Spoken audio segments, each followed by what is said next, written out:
Hey guys, panibagong araw, panibagong vlog. Tayo may nakikita na naman dito, 40 pesos at 135 pesos na damit. At saka kung ano-ano pa, may pantalon, may damit, may short, may jacket.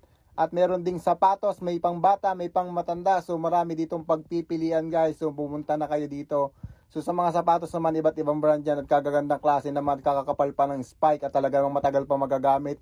Eh kahit pa hanggang abutin pa ng sa kawakas-wakasan yan talagang matibay pa din kahit ipagsalya-salyahan mo pa ay matibay ay talagang basta ukay at original talaga yan. At pati naman sa mga tela, bag jacket ay talagang magagandang klase, magandang pagka-cotton. Oh, katulad ditong t-shirt, oh, ang ganda pa. Oh, merong 120. So sa mga sapatos, ano din yan, mga mura lang yung mga sapatos guys. So marami namang klase, iba't iba, depende sa klase ng sapatos na inyong pipiliin. So dito guys, dito sa may sa may hiliran ng Galing Plaza, na kalsada ng Silang. So ayan, dito nyo matatagpuan, kagaganda pa ng sapatos, oh, kaganda pang pasok, pwedeng panlakad.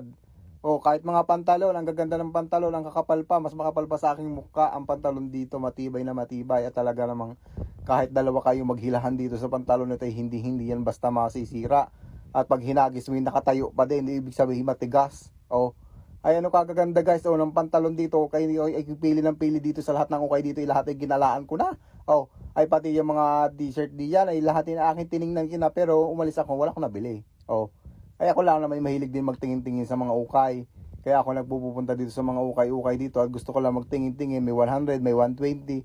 Gusto ko lang tingnan yung presyo pero hindi mo ako bibili. Ah, ang gusto kong mga napakapili-pili ko talaga kaya ako hindi nakakabili. Ito dito, tingin ako ng tingin ng mga pantalon dito, napakadami. Siya nga dito na lang guys, kung nagustuhan may 85. Kung nagustuhan yung video nito, maaari mo ba i-share sa iyong friends para naman alam nilang may ukay dito, kagaganda ng ukay dito.